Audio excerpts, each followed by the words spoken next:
traditional leaders, members of parliament, and indeed all dignitaries who are gathered here on this auspicious day. First and foremost, I want to thank you for inviting me to this festival. Indeed, this has been a very rich exhibition of Builsa culture. And I've been an admirer of the war dance, but I haven't seen it exhibited for quite a while. So today, when the warriors came, I was almost tempted to join them. It's just that now I'm advanced in age, so where they have to go down and crawl on the ground, I'm sure if I go down, I'll not be able to come up again. But it was very beautiful and I appreciate it. Let me express my appreciation to the Builsa Club for this initiative. It allows us to come together in solidarity and enjoy each other's company, but then it also allows us to exhibit the rich culture that we have as northern people.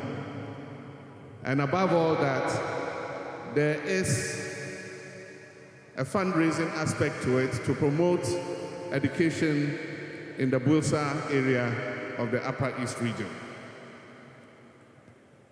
As you were told, the Builsas are peace-loving, but they're also warlike, and they like to settle things a certain way. And so when you saw the warriors crouching and dancing, that dance did not come for nothing.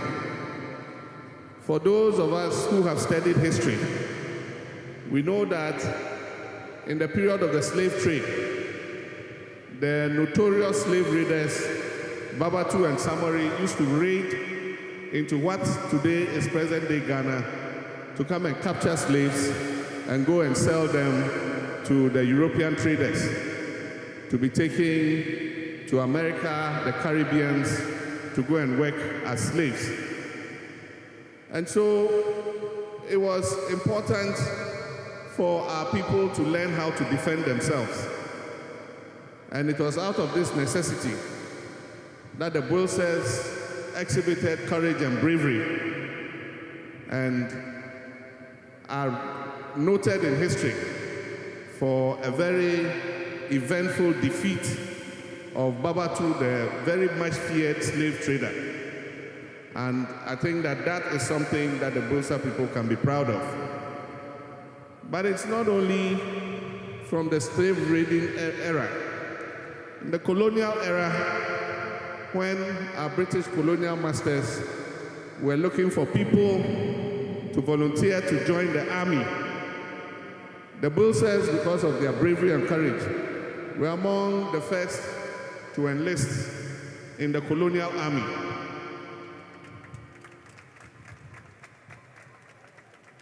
And so it's not uncommon that many of the veterans who fought in the Second World War are Builsas.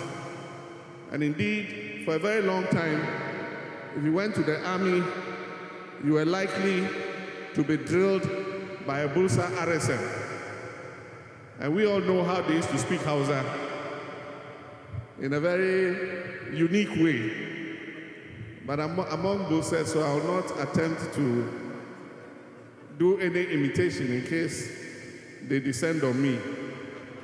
When I came here, I was greeted by one of them, and he asked me if I would stand up and greet my master. Normally, when you are a chicken and you are in a gathering of hawks, the hawk is always right. And so I accepted that he was my master. It's a beautiful thing, this tradition we have in the north of playmates. But let me say that this event, aside from the richness of culture we have observed, it is also for a good cause. It is meant to raise funds to advance education in the Builsa North and South districts. And I think that this initiative by the Builsa Club is worthy of support. to support the Builsa Club. I hear the initiative is meant to purchase furniture for the schools that don't have furniture. And so I'll send my donation through the Honorable MP Clement Apak, and he will deliver it to the club. While I was president, we took several initiatives to improve conditions in the secondary schools in the Builsa North and South districts. I remember that in the Fumbisi Agric School, I commissioned the 250 boys dormitory, and we also initiated a 250-bed girls dormitory, which I hear is either completed or nearing completion. Aside from that, we also established a 1,500 capacity dining hall, which I hear has been completed. We also presented the school with a new pickup in order to improve the administration of the school. And I haven't forgotten, Fumbisi Agric Senior High, I promised them a tractor for the agricultural work and practicals. And I intend to redeem that pledge. I will soon present a tractor to the Fumbisi Agricultural Senior High School in order to fulfill the pledge that I made. In order to expand access to secondary education, we also built one of the new community senior high schools in Kanjaga, and that school is currently operational and children are attending. I also promised that as the next phase, we will include a dormitory block for that community day school so that the children who come from the outlying communities around Kanjaga will be able to have a dormitory to stay in. And so I hope it is a promise that we will be able to redeem in the near future. We also did a lot of work on the road network. We didn't complete, but that is what government is supposed to be. Government is supposed to be a continuum. And so my hope is that work will speed up on the road from Sandima, Chuchulga to Fumbisi.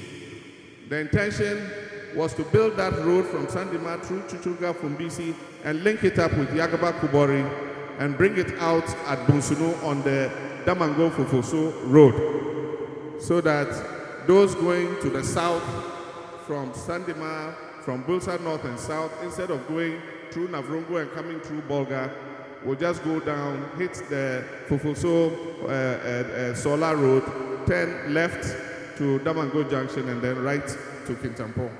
I hope that that road work will continue, and inshallah, if it is not completed in 2020, we will come and continue and finish it. And so, ladies and gentlemen, I want to thank you very much for your kind invitation, and I urge all of you that we should continue to work together as people from the same place, because they say in unity lies strength. And so let all of us work together for the upliftment of Builsa land, but also for the upliftment of the whole of the northern part of this country. I thank you very much, and may God richly bless you and take everybody back home safely. Thank you.